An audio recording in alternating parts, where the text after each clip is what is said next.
Hello, welcome to my channel. My name is Li Lao. Today we are going to talk about the difference between a Chinese and a Westerner. It is quite easy to find many differences as they are so different. But we are going to discuss those fundamental or essential differences behind those many differences, their difference in worldview. I know the difference. Tell me then. This is the Chinese worldview and this is the Western worldview. Yes, you're right. But we did not mean that type of worldview.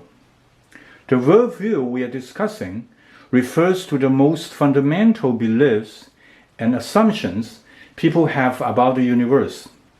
Our thoughts and our actions are conditioned by our worldview.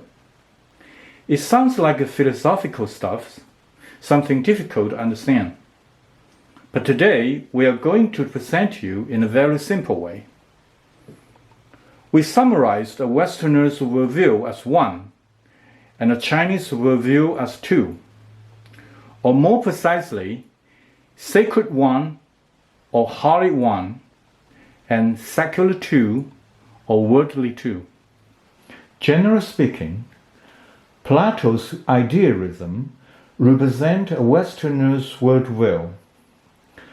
Plato holds that the physical reality around us is just a reflection of a higher truth. For example, we can see many different tables in our life.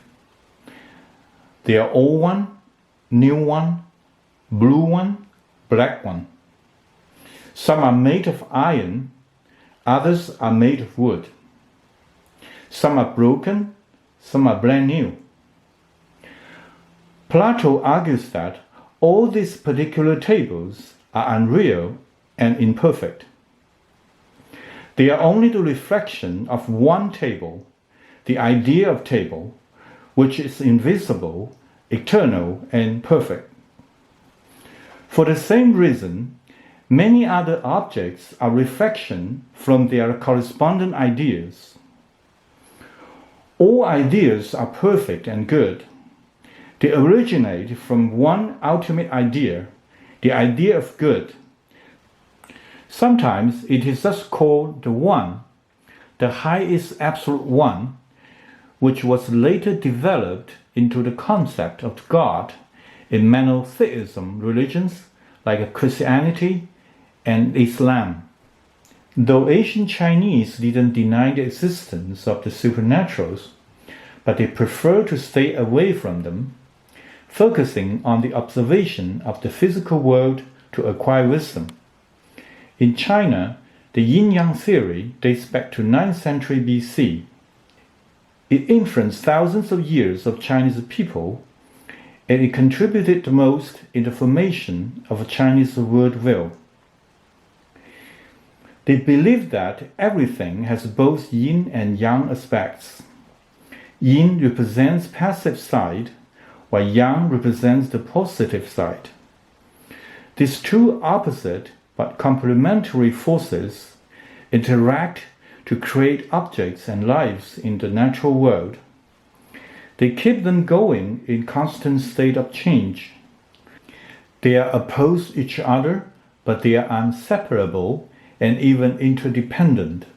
Neither one is superior to the other. They are not good or evil. Sometimes the yin is stronger while the yang is weaker. Sometimes vice versa. Yin may contain some of the yang elements, but the same may happen to yang. Yin-yang interaction can be easily found in forms of change and indifference, such as the cycle of the day and night, light and shadow, and male and female sexual coupling. Harmony or the perfect status can be achieved when the two forces combined are in balance. The yin-yang theory also laid the grounds for other areas in Chinese traditional cultures, such as ethics, politics, architecture, medicine, literature, arts, martial arts, and feng shui. In summary, the Sacred One worldview tends to see things and act in an absolute way. Good or evil, to be or not to be, freedom or die. They distrust the material world and pursue higher perfectness in the ideal world. They have a vertical mindset. Secular two worldview tend to think and act in a relative way. They believe in flexibility and reciprocity. They like the idea as too much is just like not enough, or treat others as you want to be treated. Instead of looking up and down, they look to the left and to the right for the observation. They have a horizontal mindset.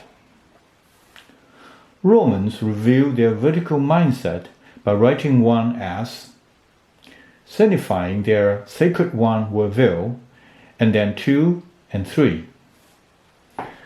Chinese write 1 horizontally as, then 2 and 3. Is it amazing? The difference in worldview is also reflected in architecture. Western architecture stresses the height in the center with strong vertical visual effects, making you to look upward. Look at those pillars, repeating the vertical emphasis. Chinese traditional buildings normally don't stand up high. They were constructed on a flat and wide platform to stress the horizontal visual impact.